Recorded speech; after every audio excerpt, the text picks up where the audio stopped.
Nvidia hits 5 trillion and expects 500 billion in AI chip orders.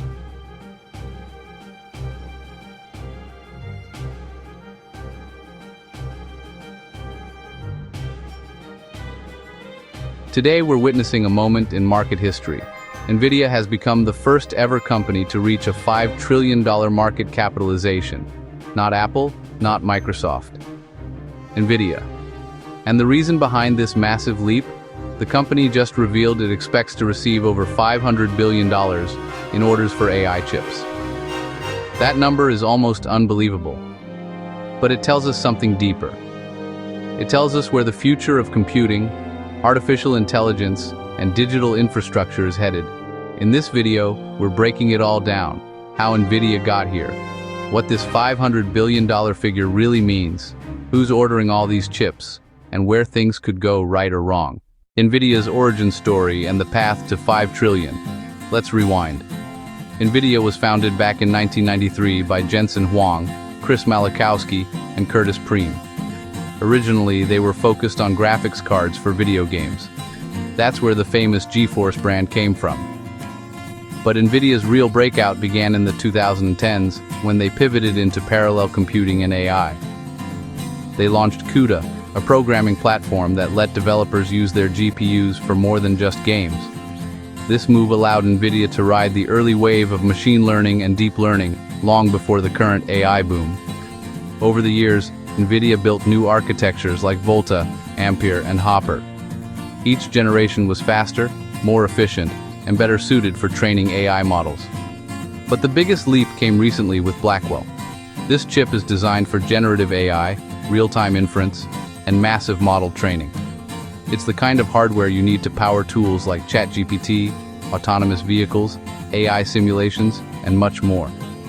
From gaming GPUs to enterprise AI chips, Nvidia's transformation has been nothing short of historic. That evolution is what laid the foundation for a $5 trillion valuation. What's in the $500 billion AI chip order now? Let's talk about that $500 billion figure. According to CEO Jensen Huang, Nvidia expects to receive $500 billion in AI chip orders. The Financial Times says these orders are already secured for the next 5 quarters. That's just over a year's worth of backlog, and it's massive.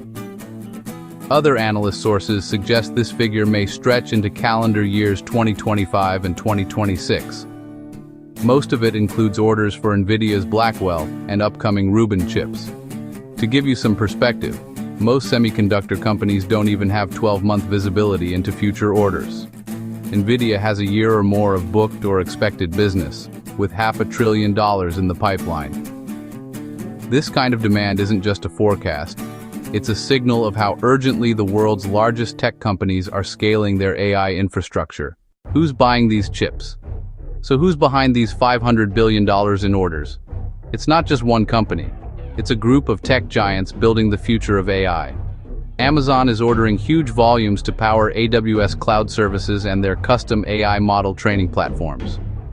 Microsoft is scaling its Azure AI services and deepening its investment in OpenAI, using Nvidia hardware for both training and inference.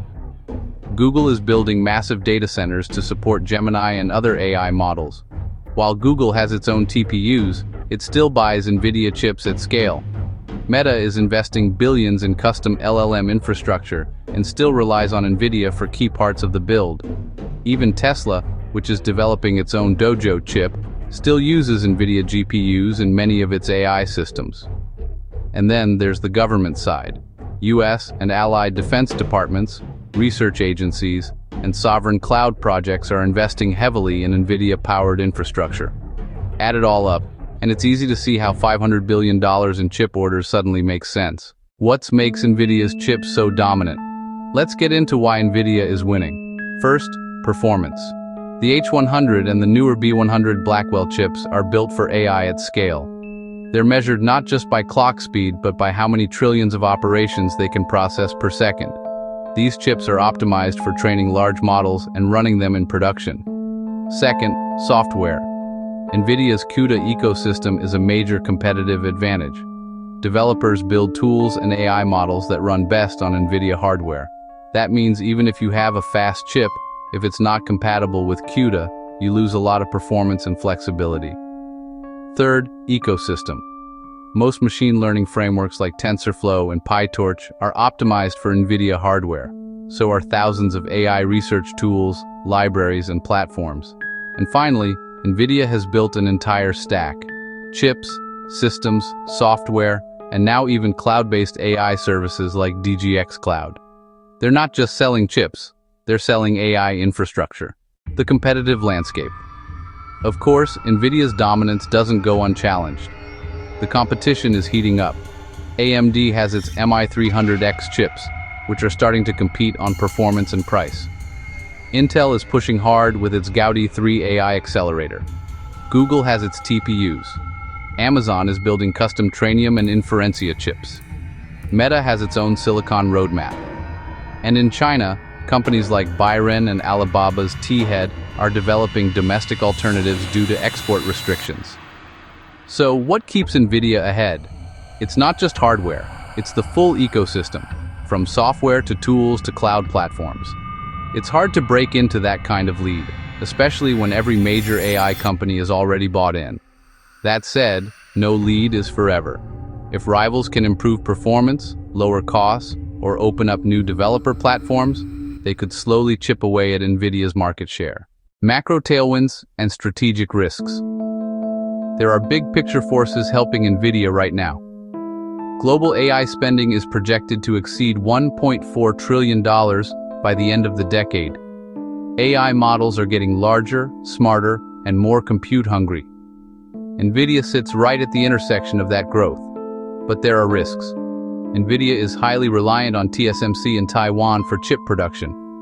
Supply chain bottlenecks in advanced packaging, memory, or cooling could slow down deliveries. Then there are geopolitical tensions. The US has banned Nvidia's most advanced chips from being exported to China. CEO Jensen Huang has openly said they're locked out of that market. Regulation is another wild card. As AI grows more powerful, governments may restrict who can buy, build, or run these systems. That could impact demand. So while Nvidia is in a strong position, it's not immune to global events. What's $5 trillion really means? Let's talk about the number. $5 trillion. That's more than the market cap of Apple or Microsoft at their peaks. It's more than the GDP of almost every country except the US and China. But here's the catch. Nvidia's valuation is now pricing in perfection. That means massive growth, continued dominance, and no major disruptions. Markets can be emotional. Right now, Nvidia is riding optimism. But if expectations aren't met, even slightly, the stock could face serious volatility. It's a classic case of being priced for perfection, just like Cisco was during the dot-com boom, or Intel in the early 2000s. That doesn't mean Nvidia is overvalued, but it does mean that future success will depend heavily on execution, innovation, and the ability to stay ahead of competitors. Wrap up and viewer questions. In simple terms, Nvidia isn't just a chip company anymore. It's become the backbone of the AI revolution. Its technology powers everything from language models to self-driving cars, digital twins to AI cloud platforms. A $5 trillion valuation and $500 billion in AI chip orders prove that Nvidia is no longer optional. It's essential. But as always in tech, nothing is guaranteed. The road ahead is filled with opportunity, but also serious risk. Now here's what I want to hear from you. Do you think Nvidia can keep its pace and dominate the next 5 years of AI?